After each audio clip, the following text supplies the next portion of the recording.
नमस्कार दोस्तों। आज हम जिस टॉपिक की बात करने वाले हैं वो है नेत्र परियोजना। और काफ़ी हद तक देखें तो यह जो अंतरिक्ष में आज के समय के हिसाब से जो जमा होने वाले कचरे हैं उनसे संबंधित है। ये मेरा लेसन नंबर 41 है, जो एक रिवॉल्यूशन बैच विज्ञान तकनीकी का चल रहा है उस श्रृंखला में। आज हम यहाँ पर नेत्रा परियोजना पर बात करने वाले हैं। समय के साथ अंतरिक्ष में जो अंतरिक्ष कचरे हैं जिनकी मौजूदगी लगातार बढ़ती जा रही है और ये आने वाले समय के लिए एक भयावह रूप लेंगे। जैसे भविष्य में हो सकता है कि हम अंतरिक्ष में जो नए-नए परियोजनाएँ और जो चीज़ें हम करना चाह रहे हैं, तो भविष्य में इस तरह की चीज़ों के लिए काफ़ी समस्याएँ उत्पन्न होने वाली हैं। यह पूरा लेसन जो है विज्ञान प्रौद्योगिकी से जुड़ा हुआ है। मेरा नाम डॉक्टर रवि अग्रही और आप मुझे पूर्वांचल आईएएस के ऑनलाइन प्लेटफ़ॉर्म पर सुन रहे हैं। चलिए, ये मेरा टेलीग्राम चैनल है जहाँ पर मैं आप सबको सजेशन बोलूँगा कि आप मुझसे यहाँ जुड़े रहें। मेरे साथ जुड़कर यहाँ सारी की सारी अपनी प्रिपरेशंस करते रहें।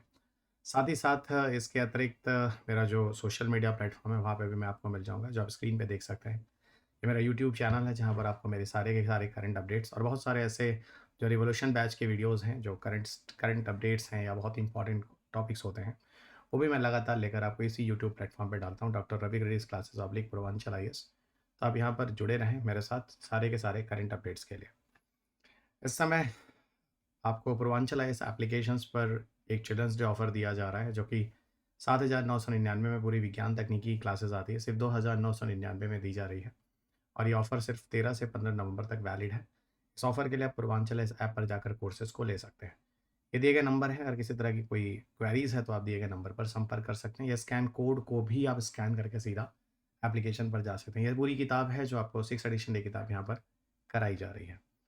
नेत्रा परियोजना और अंतरिक्ष कचरा से जुड़ा हुआ क्या है, क्या क्या इंफॉर्मेशंस है जो कि एवरग्रीन टॉपिक्स में आएगा। ये कोई समसामयिकी ले लीजिए या किसी भी तरह की चीज़ ले लीजिए या एवरग्रीन टॉपिक ले लीजिए, हमेशा इस तरह की सूचनाएँ आपके न्यूज़पेपर में रहती हैं। देखिए, असल में क्या है कि भारत ने बहुत सारे उपग्रह भेजे हुए हैं, ओके? और इन सारे उपग्रहों को भेजने के साथ-साथ अगर देखा जाए तो सिर्फ़ भारत ही नहीं, विश्व के अन्य राष्ट्रों ने बहुत सारे उपग्रह भेजे हैं।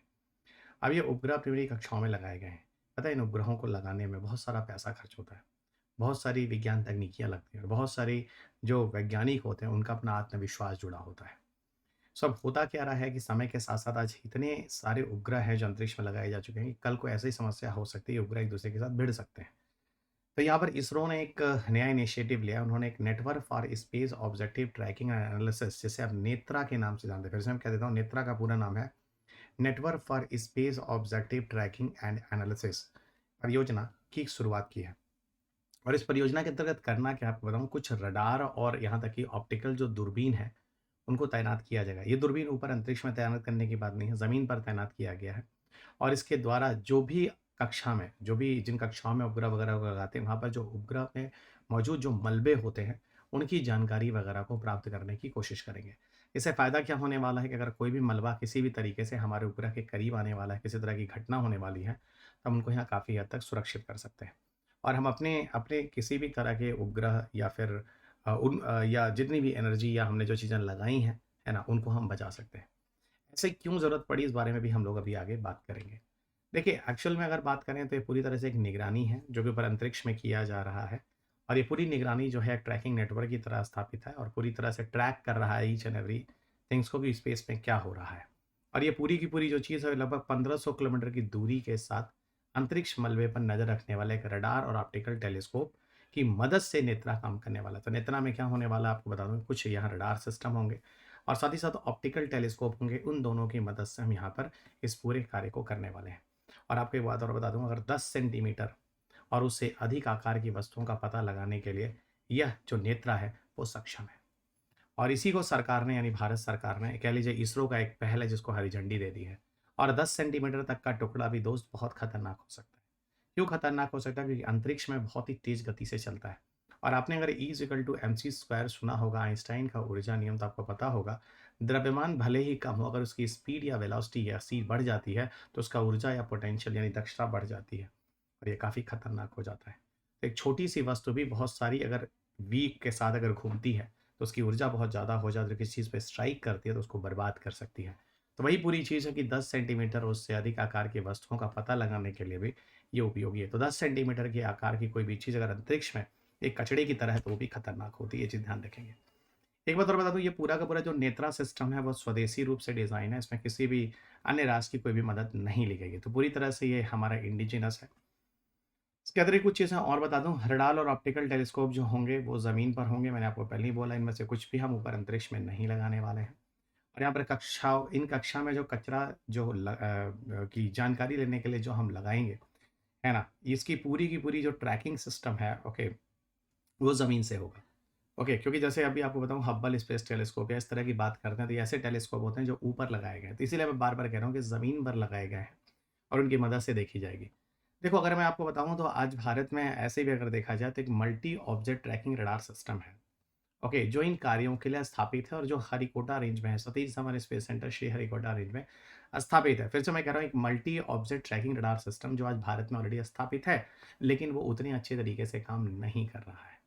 ठीक है? तो इसी को और बेहतर तरीके से करने के लिए, लगाने के लिए नेत्रा प्रणाली को लाया गया है। और एक बात और बता दूँ, तो यहाँ ये 2 ऐसे रडार योजनाएँ हैं जो इसरो ने रखी हैं।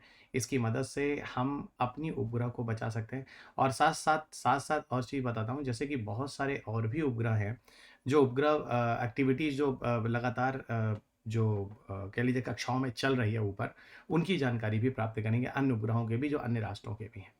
ये क्यों ज़रूरी है, इस बारे में आपको धीरे-धीरे बताऊँगा। पहले आपको एक चीज़ बता दूँ, ऐसा है कि एक कोलिज़न अवॉइडेंस मैनेवर सिस्टम है, ठीक है? ये पूरी तरह से क्या है, हाल ही में जारी किए गए आंकड़े एक तेज़ी से गंभीर परिदृश्य पर इशारा करते हैं।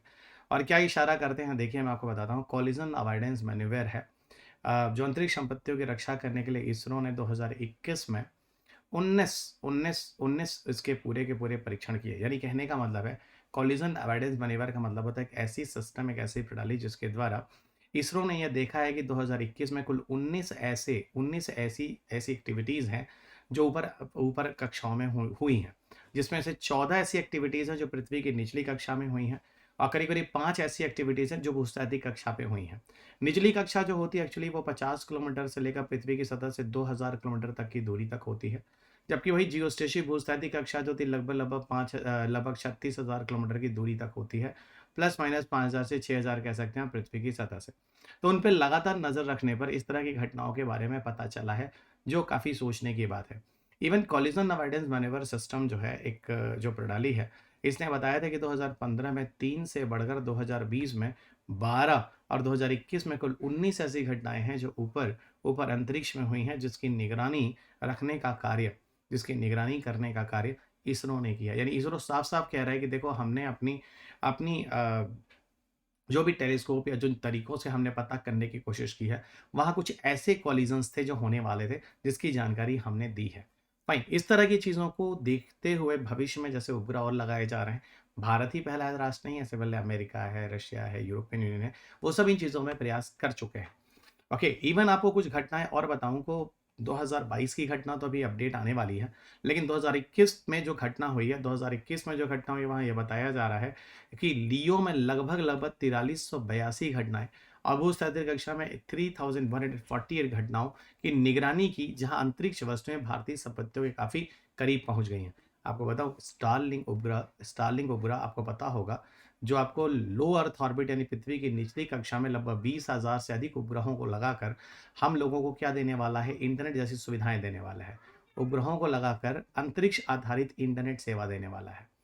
ओके, अंतरिक्ष मतलब उपग्रह आधारित कह लीजिए, है ना? आज लगभग 95% जो इंटरनेट सेवा चलती है, वो ऑप्टिकल फाइबर प्रकाश तंतु से चलती है और 5% ऐसी है जो कि किससे चलती है दोस्त? 5% ऐसी है जो कि उपग्रह से चलती है। तो वही यहाँ पर स्टारलिंक कार्यक्रम जो है, स्टारलिंक उपग्रहों को लगभग 20,000 से अधिक उपग्रहों को लगाने की बात हुई है और सारे के सारे उपग्रह पृथ्वी की निचली कक्षा में लगाने जाने हैं, जो इंटरनेट की सुविधा देंगे। लेकिन यहीं पर बताऊँ, अभी कुछ न्यूज़ ये आया कि स्टारलिंक के कुछ ऐसे उपग्रह हैं जो भारत के कुछ उपग्रहों के काफ़ी करीब से गए हैं। तो इस तरह की निगरानी जो है वो भारत को रखनी बहुत ज़्यादा ज़रूरी है, क्योंकि भारत के अपने उपग्रह है, तो भारत इन चीज़ों के लिए पहले से सतर्क रहना चाहिए, क्योंकि इनको लगाने में काफ़ी संपत्तियाँ, काफ़ी पैसे भारत के खर्च होते हैं। अब देखिए, यहाँ पर कुछ कुछ अपडेट्स हैं जो मैं आपको बता रहा हूँ। पेंगुइन वंशी उपग्रह एक चाइना का एक उपग्रह है जो कि एंटी सैटेलाइट टेस्ट द्वारा इसको उड़ाया गया था। या कह लीजिए, जैसे एक आप लोगों ने सुना होगा, जो युद्ध के जो मैदान होते हैं वो 5 मैदान होते हैं। जिसमें आर्मी, नेवी, एयर फोर्स तो 3 आप जानते हैं। चौथा जो होता है वारफेयर, वो होता है स्पेस वारफेयर। ओके, चौथा वारफेयर होता है स्पेस वारफेयर, अंतरिक्ष युद्ध। और पाँचवाँ होता है साइबर युद्ध, ठीक है? साइबर युद्ध छोड़िए, यहाँ पर मैं आपको बताना चाह रहा हूँ स्पेस वारफेयर की के में आगे बढ़ने के लिए चाइना ने 2007 में एक परीक्षण किया था।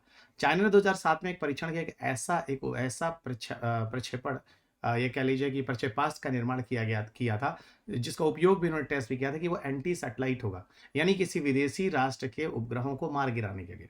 ठीक है? देखिए, लड़ाई का मतलब ये नहीं होता है कि वहाँ जान-माल का नुकसान ही करें। अब जैसे वहाँ की अंतरिक्ष प्रणाली है, वहाँ की उपग्रह प्रणाली है, उनको भी विध्वंस कर सकते हैं, ये भी एक तरह का नेचर ऑफ वार ही होता है, ठीक है?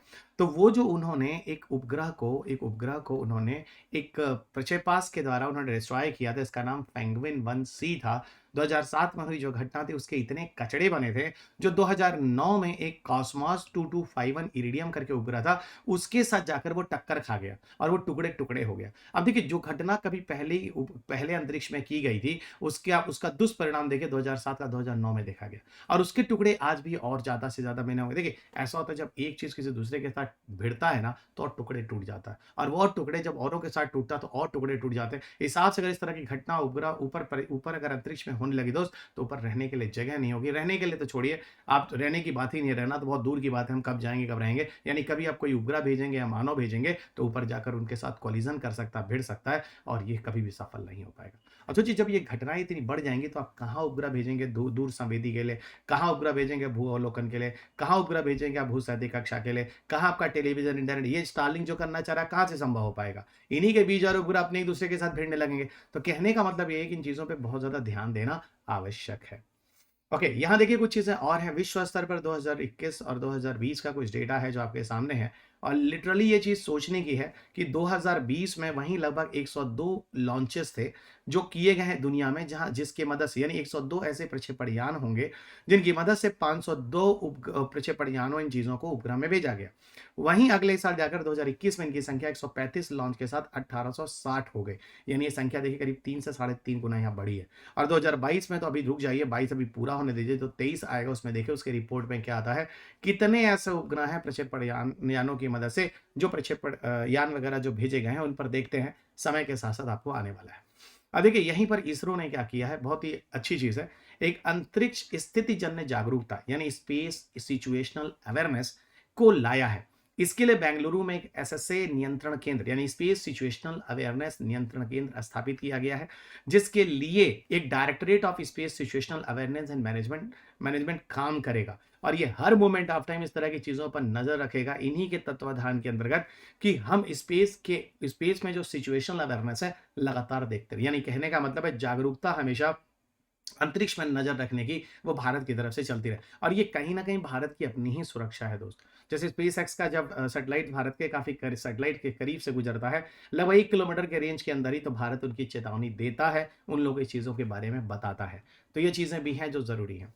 अंतरिक्ष में अगर हम कचरे की बात करें या मलबे की बात करें, तो अंतरिक्ष में मौजूद जो कचरे हैं, स्पेस जंक जिसे आप अंग्रेजी भाषा में कह रहे हैं, इसे बहुत सारे शब्दावलियों से, अंतरिक्ष प्रदूषण, अंतरिक्ष अपशिष्ट, बहुत सारे नामों से जाना जाता है। और अंतरिक्ष में मुख्य रूप से पृथ्वी की कक्षा में जो मानव निर्मित वस्तुएं हैं, ठीक है, जो भी मानव निर्मित वस्तुएं हैं, ये लगातार एक कचरे का रूप लेती जा रही हैं अपने कार्यों को पूरा करने के बाद। यही उपग्रह, मान लीजिए भारत ने 19 अप्रैल 1975 को आर्यभट्ट भेजा था, ठीक है, भेजा था। रशियन लॉन्च व्हीकल इंटरकॉस्मोस की मदद से भेजा गया। मुझे ये बताओ दोस्त, इसका काम पूरा होने के बाद क्या हुआ? कुछ नहीं, ये कचरा है, अंतरिक्ष में पड़ा हुआ है।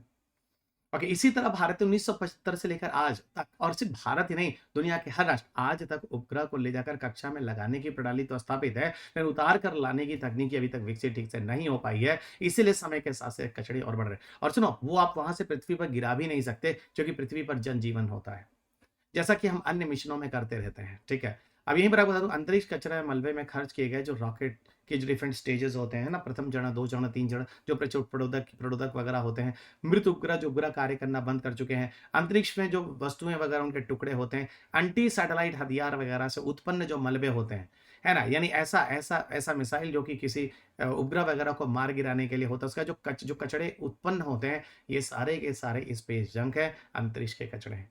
इन पिक्चर्स में इन कचड़ों को आपको रिंग के फॉर्म में दिखाने की कोशिश की गई है, जहाँ ये दिखाया जा रहा है कितनी तेज़ी से सारे के सारे कचड़े अपनी जगह पर घूम रहे हैं तेज़ी के साथ। ठीक है? यहीं पर आपको बताऊँ लियो में लगभग बताऊँ 27,000 मील प्रति घंटे की औसत गति से अनियंत्रित तरीके से ये भी कचड़े हैं वो घूम रहे हैं। और मैंने अभी आपको बोला था सोचिए कि इतनी गति से अगर चल रहे हैं और कुछ सेंटीमीटर आकार के भी अगर टुकड़े हो गए तो उपग्रहों के लिए खतरनाक हो सकते हैं।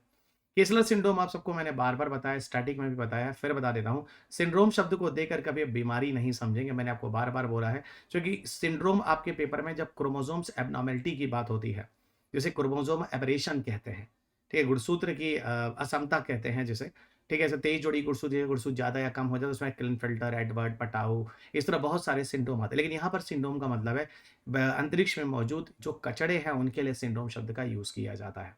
तो पृथ्वी के चारों ओर कक्षा में अंतरिक्ष कचड़ों की मात्रा एक ऐसे बिंदु तक पहुंच जाती है जहां यह अधिक से अधिक अंतरिक्ष मलबा बनता है, जिसमें उपग्रह, अंतरिक्ष यात्री और मिशन योजनाकारों की बड़ी-बड़ी समस्याएं पैदा होती हैं। समस्या के साथ ये सारे के सारे स्पेस जंक अंतरिक्ष में केसलर सिंड्रोम के नाम से जाने जाते हैं। ये आपको दिख रहा होगा पृथ्वी और पृथ्वी के चारों तरफ आपको यहाँ पूरी तरह से ये सारे के सारे आपको मलबे ही मलबे दिख रहे हैं, कचड़े ही कचड़े दिख रहे हैं। ये दूर से लिया गया इमेज है, ये बहुत ही चौंकाने वाला नज़ारा है दोस्त। ठीक है, छोटे-छोटे डस्ट के कण की तरह ये उपग्रह हैं जो कि कार्य करने के बाद एक अवशेष हैं जिन्हें हम केसलर सिंड्रोम का नाम दे रहे हैं। क्या दे रहे हैं? इन्हें हम केसलर सिंड्रोम का नाम दे रहे हैं और ये सब खतरनाक है। तो ये पूरी की पूरी चीज़ें थी जो मैंने आपको यहाँ करा दी हैं और ये अपडेट्स भी है जो आपको जानना चाहिए। केसलर सिंड्रोम फिलहाल आगे पेपर के लिए हमेशा ही इंपॉर्टेंट टॉपिक है। और नेत्रा प्रोजेक्ट भी याद रखिएगा। टेलीग्राम चैनल है ये जहाँ पर आप मेरे पीडीएफ वगैरह ले सकते हैं। और मेरे सारे अपडेट्स के लिए आप मुझसे यहाँ जुड़ सकते हैं। मेरे सोशल मीडिया प्लेटफॉर्म पे आप मुझे फेसबुक और इंस्टाग्राम पे फॉलो कर सकते हैं। यूट्यूब पर मेरे सारे के सारे अपडेट्स आपको यहाँ मिल जाएंगे। तो आप यूट्यूब चैनल पर मुझे फॉलो कर सकते हैं इस दिए गए यूट्यूब लिंक्स पर। मेरे जो कोर्सेज़ हैं वो पूर्वांचल इस एप्लीकेशन से आपको ऑनलाइन कोर्सेज़ मिल जाते हैं जो विज्ञान, तकनीकी, पर्यावरण, एग्रीकल्चर, बायोलॉजी, फिजिक्स, केमिस्ट्री ये सारे कोर्सेज़ वहाँ पे अवेलेबल हैं। और ये पूरा का पूरा जो कोर्स है इवन साइंस एंड इकोलॉजी का जो चल रहा है 7,999 का है। इन कोर्सेज़ के लिए आप पूर्वांचल इस ऐप को सीधा अपने मोबाइल फ़ोन में इंस्टॉल कर लीजिए। फेस टू फेस क्लासेस भी आपको मैं लगातार दे रहा हूँ जो गोरखपुर में पिछले 6 साल से संस्था पूर्वांचल इसके नाम से चल रही है, जहाँ पे दिल्ली के सारे अध्यापकों द्वारा आपको फेस टू फेस कक्षाएं दी जा रही हैं। ये कॉन्टैक्ट नंबर है अगर आप दिल्ली नहीं जाना चाहते हैं, क्योंकि काफ़ी फीस और सुरक्षा वाली जो दिक्कतें हो रही हैं उन सबसे बचने के लिए आप गोरखपुर में रहकर दिल्ली के अध्यापकों द्वारा लगातार कक्षाएं ले सकते हैं। ये मेरी किताब है जो इंग्लिश और हिंदी दोनों ही माध्यम में अवेलेबल है, 6 एडिशन की, जो आपको पढ़नी जरूरी है।